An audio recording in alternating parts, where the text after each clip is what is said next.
Complainant's name, Clarence Walton. Nature of complaint, unwanted persons. Unwanted person. Serial number 07013. Address 19 Alamo, here in Mariana. Phone number 295-5751. Location of complaint. Location of offense or incident. Location of offense or incident. That's 19 Alamo.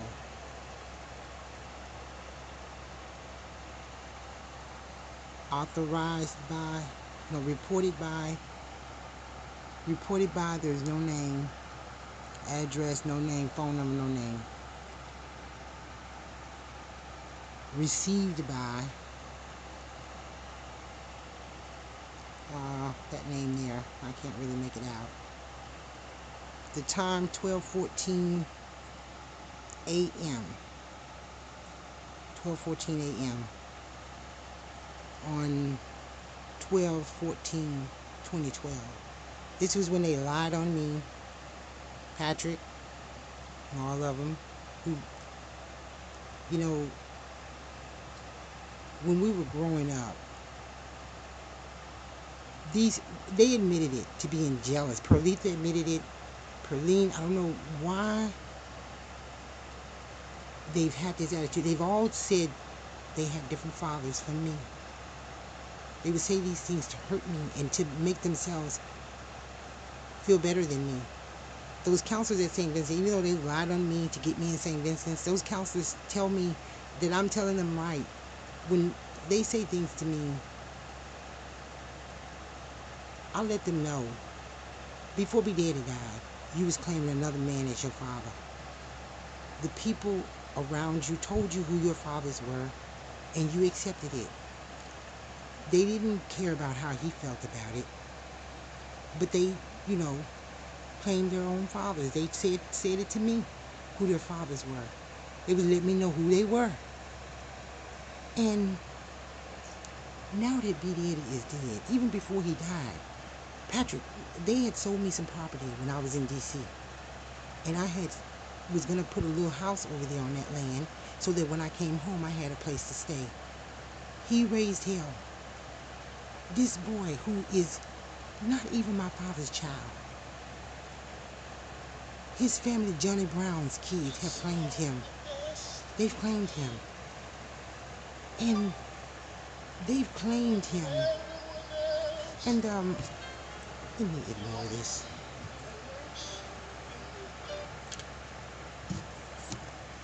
He raised hell about that little house over there that they sold to me. Judge Felton had to get my money back from them. They wanted to keep the property. They didn't want me to do nothing. They didn't want me to put nothing on it. They didn't want me to do nothing. The surveyors had went over there, and then they didn't want to give me my money back. I had to get Judge Felton down here to get my money back. This is how long he been trying to cut me off from my own father, doing anything for me. This boy, who is not even my father's son, and has known it since he was a kid.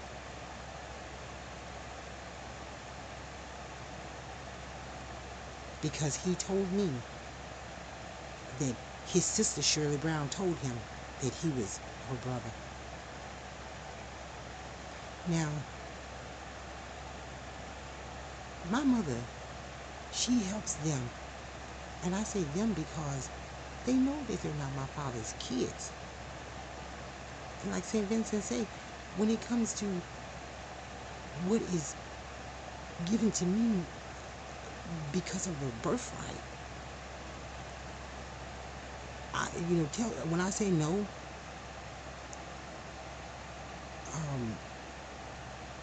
you're pissed off with me because I'm telling you how I feel and you want to treat me bad, and I say no to you, and I call the police on you because you make trouble for me, and then their connection with the little government here who, this is misuse of power. They've used the government here, the little government here, to carry out their war against me. And I say war because my mother have hated on me since I was a kid. She's beat up on me, and that is the truth. I wrote about it in my book of poems. I did. I've worked through those things. And you know, when I come up on this property, I know she don't want me here.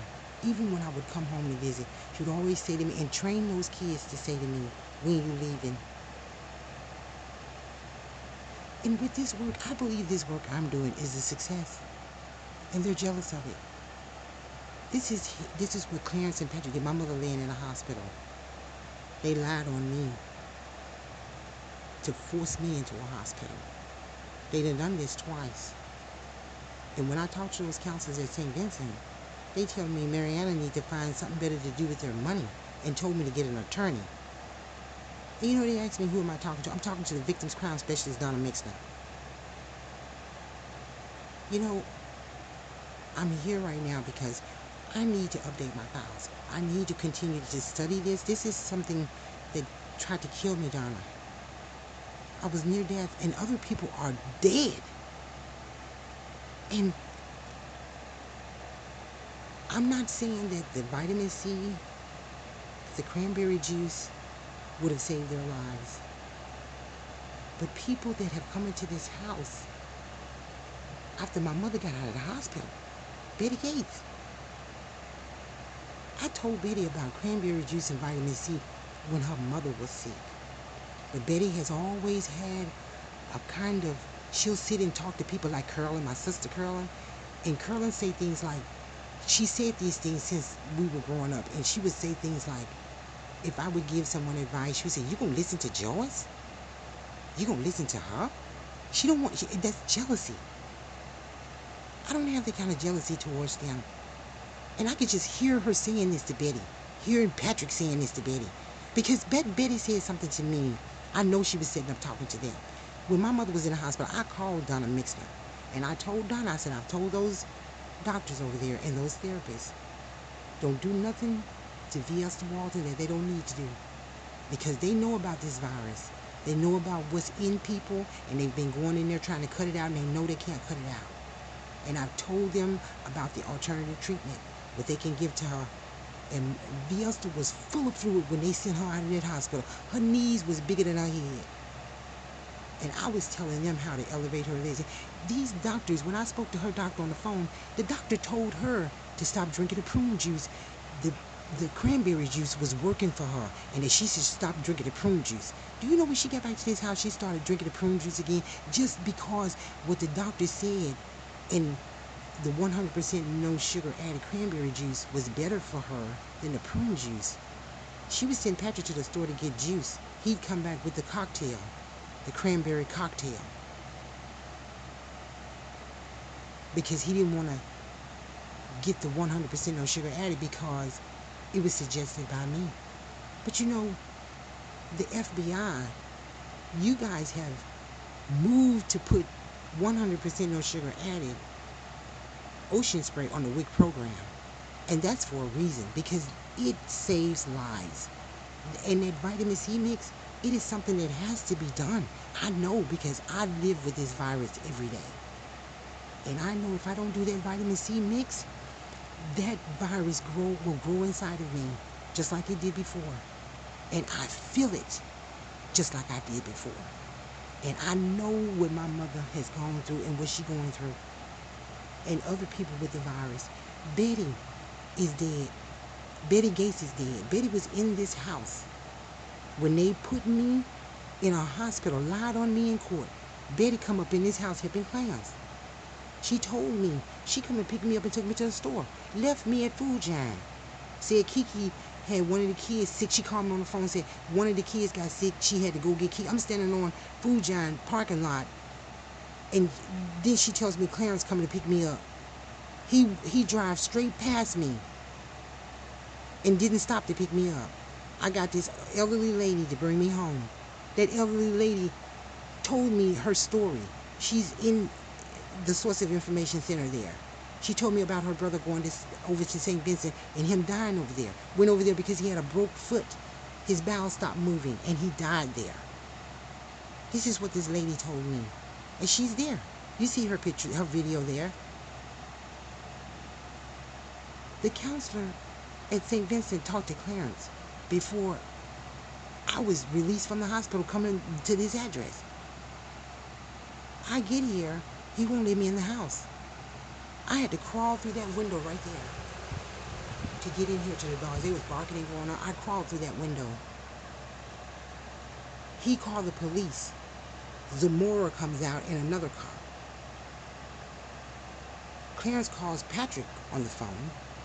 He talks to the police, and the police orders me off of the property. There it says right there, as you can see this document. Make sure you see this document.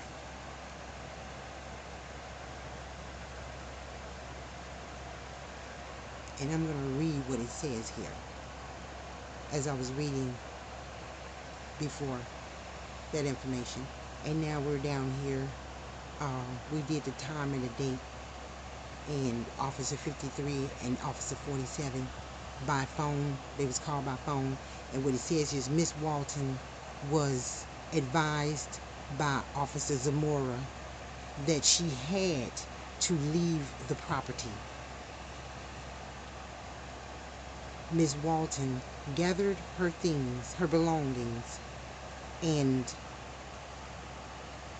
had someone come pick her up. No further incidents. I called Mr. Henry, the gentleman up there in Fort City that gives people a ride. You've heard him talking. If you follow my work, you've heard him give me a ride as I videoed. He drove down. I begged him. Here it is, 1 o'clock in the morning, 1:30 in the morning. They've thrown me out. I got my dogs. He tried to keep the dogs. You know, and then she with an excuse. I don't want those dogs in there. And this is what she said with me, trying to force me out of here now. Of course, you see, it's where I have water and juice and, you know, making coffee. And, I make my little bed down there, you know. That's my bed. I wrap it up in plastic. I put it down in plastic. I sweep and clean up in here and stuff, you know. Mark and Thomas is sleeping there. I need to shake their cover, put a new sheet down. My buddies, it's time to go out and use the bathroom. But getting back to what I was speaking about, this is what they've done. And now she's, you know, I need to do this research. It saves lives. I told Betty about the cranberry juice and the vitamin C when her mother was sick. And Betty laughed at me. I mean, you know, she would giggle, you know. May her soul rest in peace, and I miss Betty. I love her. Betty called my mother. That's what my mama said. She said Betty called her before Betty died that night, complaining about her stomach. And I know that this is one of the symptoms, and I told Betty about that. And so she knew about it. Betty told me, she said, George, them doctors don't like people calling over there to that hospital telling them. I said, Betty, who are you talking to? Who told you that? It had to be some of, you know, my mama's kids, because who else would know I was calling the hospital to tell Betty? Either Patrick, who she cooked dressing for during their Thanksgiving thing, and Carolyn, who she hangs out with. And, you know, those are the ones she communicate with. So those are the only ones who could have told her that. And naturally, if Betty don't think the doctors want to hear what I have to say about saving somebody's life and not cutting on them unnecessarily, which they didn't cut her this time, but she got cut the first time, and it didn't. She still come down sick with that virus again. They're not calling it the H1N1 riser virus, but Donna Mixner knows that that is what it is. And Donna knows how important this is. Even the president knows how important this is. You know, I need my own house. I need my own car. I need to be able to take this research that has saved lives on a small scale, and it's saving lives on a large scale. I'm talking about it started small with me, just little old me. And I'm just saying, want to be here to do this research, yet I'm not welcome. So I know I have to go. And this is what they can do to me. Lie on me when she laying in a hospital bed and I'm calling the hospital fighting for her life. She come back here from that hospital. She was not completely well. She had fluid, the same fluid that she fell in that house that she had on her when she was in that hospital, when she fell in this house. When she fell in this house. That's what she said she fell, because I was outside talking to Mike on the phone when Dorothy Jean come to the door and said, Joyce, Mama called you. But Dorothy Jean wasn't in no frantic state, which I was surprised. And when I got in the house and looked down the hallway and she was laying on the floor, I was totally, traumatized, And she was laying down there and she hollered to her, call Patrick and Lidrew. I said, Patrick and Lidrew, I'm calling 911. And I immediately called 911. Do you know they blame me for that? In court, they're asking me, I would pull the transcripts, you people, listen. They're asking me in court, after these people lied on me, get me down to the courthouse, they're asking me, did I make my mother fall? Give me a break. My God, you're going to put me on trial for this and these people sitting here lying on me? So I'm saying to you all who is following this research, I want to be able to study around here. This is my father's land, my mother's land. I'm born and raised here. This should be a place where I can come and, because I'm not a troublemaker. And I'm saying, if you know me, I do this work because it's important. But I'm saying I need my own place. I need my own house. When I come here to do this research, I need to be able to study it and leave, because I'm not welcome here. And I don't need to go through this. I don't need the stress. I don't need people lying on me and doing things like this to me and using the police to do illegal things. Because this is an illegal eviction. You come and evict a lady and 2 dogs who a woman just come from a hospital. I showed him that. Where I had just, St. Vincent put me on a bus, Greyhound, back here. Now, the counselor there, Elizabeth, told me, Mariana needs to find something better to do with their money, and told me to get an attorney. I called some attorneys. So I have attorneys, okay? But I still don't want to go through, if I'm not welcome because of who I am and because they are jealous of what I do. Not because I've done anything wrong or hurt anybody or in anybody's way. You understand what I'm saying? So, y'all out there listening, I've asked people to help me. I've set up a GoFundMe account. Send me money.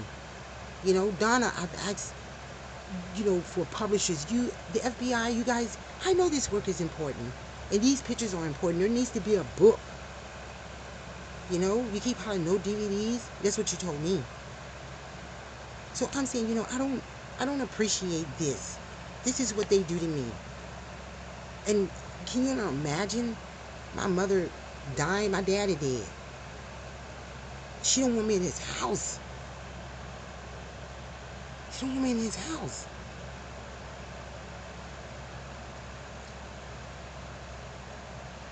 Don't want me in this house. And I don't want to be where I'm not wanted. I try to study and do as much as I can. It's coming up another month and I need to get out of here. And I'm going to do that. So I'm just asking you guys, to help me out here. We'll find a place to go. Because I'm not going to sit around Marianne and go pay. I qualify for low-income housing.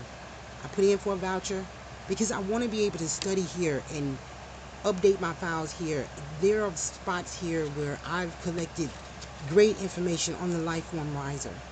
And I do believe that continuous updates on this life form is important, where you can get it, because it's very hard to go to places and pay a hotel and sit outside, or sit in a window of a hotel, or move around and have a place where you have to go gather everything new.